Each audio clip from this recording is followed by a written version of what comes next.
KPU Jakarta mengatakan penetapan gubernur dan wakil gubernur terpilih dilaksanakan paling lama 3 hari setelah penyampaian buku registrasi perkara konstitusi atau BRPK.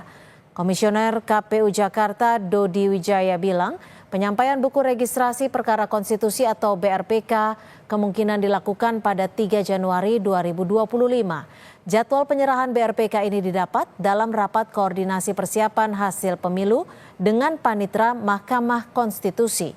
Dan berdasarkan peraturan MK, penetapan gubernur dan wakil gubernur terpilih akan dilaksanakan paling lama 3 hari setelahnya.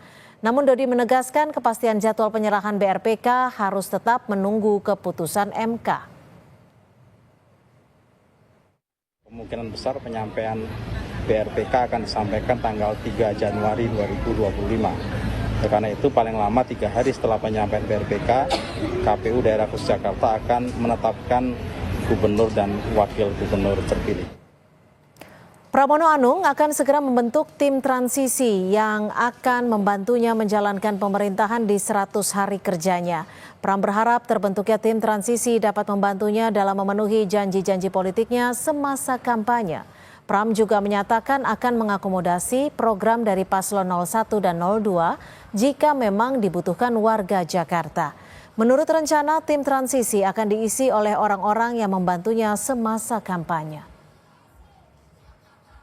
Sebelum pelantikan saya pasti segera membentuk tim transisi untuk mempersiapkan karena 100 hari dalam pemerintahan saya apa yang menjadi janji-janji politik ketika saya keliling saya akan coba untuk penuhi.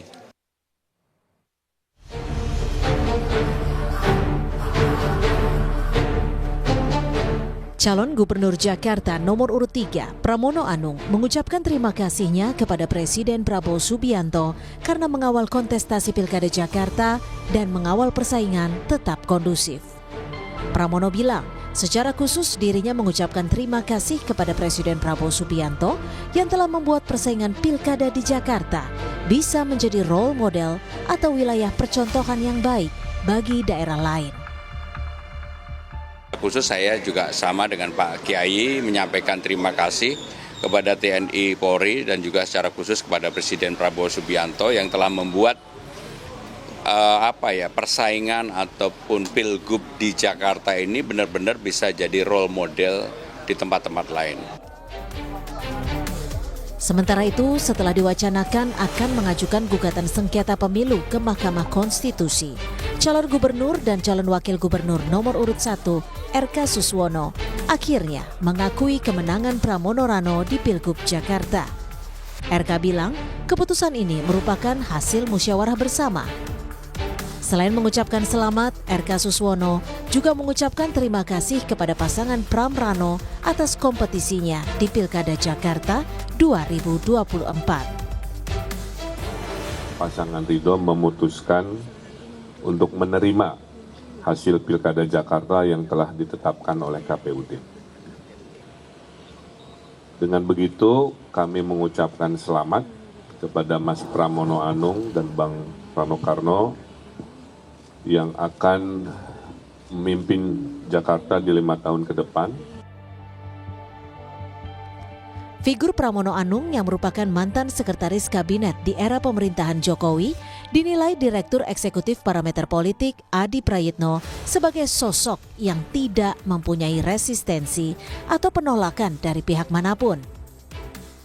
Hal inilah yang membuat sosok Pramono Anung dapat diterima oleh Joko Widodo dan Prabowo Subianto yang merupakan pendukung pasangan calon gubernur RK dan Suswono. Pramono juga dinilai sebagai pihak yang dapat bekerja sama dengan pemerintahan pusat jika kelak memimpin Jakarta.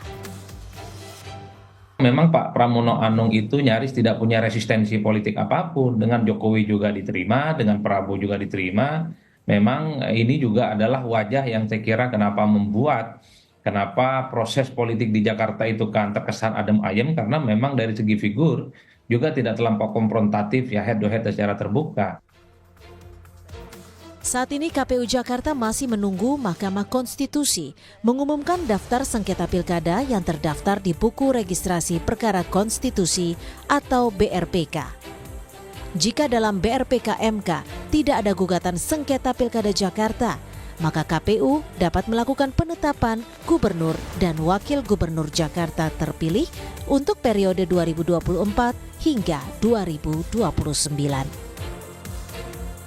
Tim Liputan, Kompas TV.